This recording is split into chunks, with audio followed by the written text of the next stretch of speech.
Hello again. We have an extra special treat for you today. We have another speaker from MBRU, and that is Assistant Professor Mohammed Uddin from the Center for Genomic Discovery.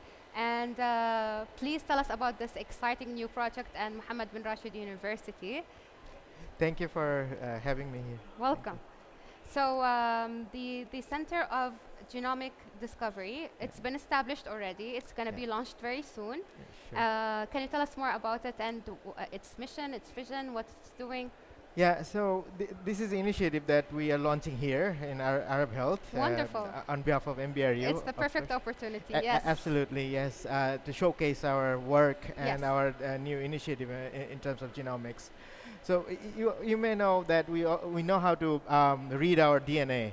So it's a 3 billion base pair sequence. Yes. And if I sequence my DNA and your DNA, we'll see a lot of similarities and also a lot of dissimilarities. Yes. So, and both similarities and dissimilarities actually associated with some disease. Yes. So to know those, the etiology of those disease, you need to come back and, you have to scan the DNA Yes. of a person Yes. and know what are the dissimilarities and similarities. And the Center for Genomic Discovery is set up to resolve those issues.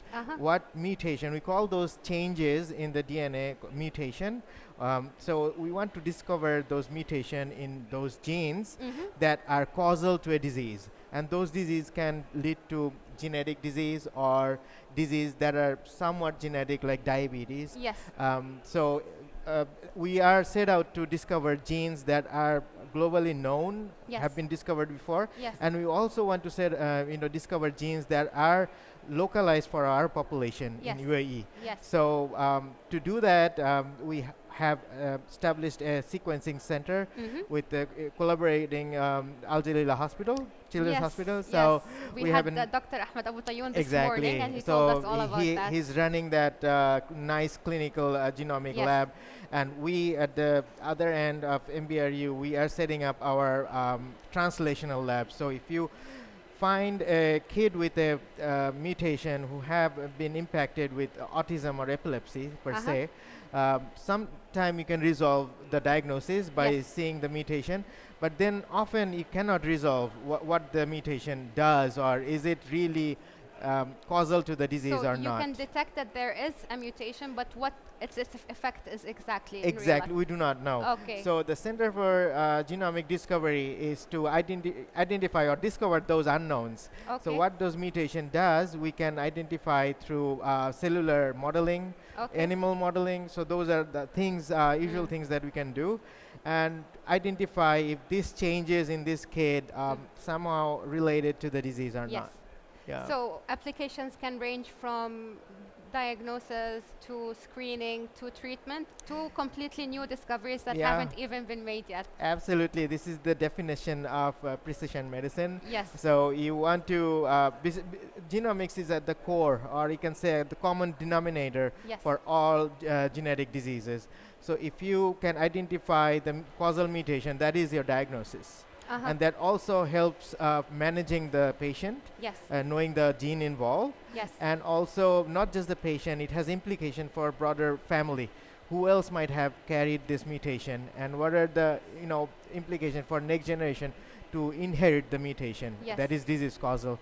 And the next step is to identify molecules that can block the bad effect of this mutation. So you can apply gene therapy, Yes. which is very exciting and new technology. Yes. Well, it's not new in a sense. We know it for decades, but it's new in a sense that it's been Relatively in the new. clinic Yes. and in application Yes. for the last few years.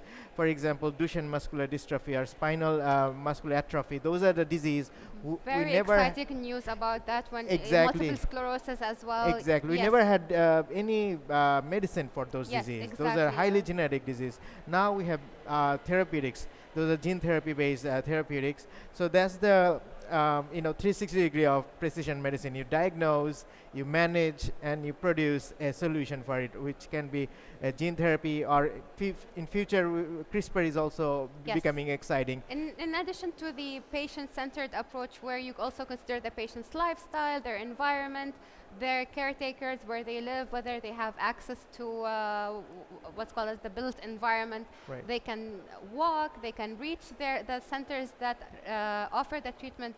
Exactly. Yes. So our center is set up just for that sole purpose, to reach out to the community who have no solution for some of the diseases, especially genetic diseases, and we are set out to help them. Yes. So we have like really interesting personal story coming out, like families who are reaching out to us to resolve the issues that they are going through in terms of genetic mutation. Do you have any current projects ongoing right now? Yeah, so we have few projects going on.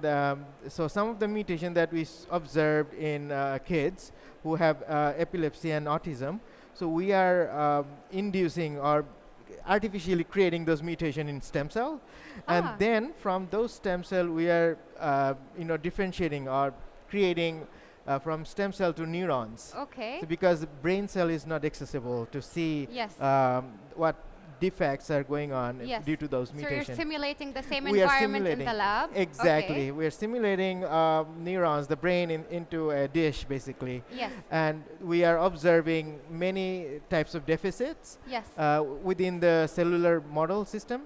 And what we are doing now, we are designing molecules to reverse the phenotype or the changes that we are seeing due to the mutation. Yes. So we are trying to block the mutated protein and see if this blocking can reverse the phenotype. So this is one of those modeling system that we are working on. So the artificial mutation was induced by CRISPR technology. Yes. And the molecule that we are trying to use for blocking is through gene therapy. Brilliant and extremely exciting. Genomics is definitely the future of research and innovation in healthcare. How do you see the Center for Genome Discovery and in the next, let's say, decade, and what kind of role will it be playing? I think genomics is becoming, as I said, center of all genetic disease, and it impacts more than 10% of the general population. Yes. So it's a major chunk of the overall healthcare. If you think of, that will involve genomics at some point. Yes. Because whole genome sequencing or exome sequencing is not prevalent in every healthcare system yet globally. But in Dubai, it's already, we are doing whole exome sequencing. We are moving into whole genome sequencing. Yes. So in future, I see that genomics will be used as a major tool for diagnosis and for designing targeted therapeutics. Yes. So that's the future, and this is where we need to make a whole lot of discovery that is not there yet. Yes. So artificial intelligence, biotechnology, all needs to come together to big data. Yes. So it's all part of precision medicine. It's definitely multifactorial. It will touch many domains in research, not just biotechnology is a big field. It's not only relates to biology alone. Yes. It also relates to nanotechnology, artificial intelligence, large-scale computation. So this all will have to come together to resolve these issues. And the main issue is how to create value for our patient. Exactly, and embedding this new modality of treatment into primary care, into everyday clinical practice, training professionals to at least be able to educate their patients about their options when it comes to genomic medicine, and just how ubiquitous it is becoming. Professor Mohammed, thank you so much for joining us today. Thank you for inviting me. Thank you all for attending this brief introduction to the for the Center of Genome Discovery at Mohammed bin Rashid University. See you all tomorrow.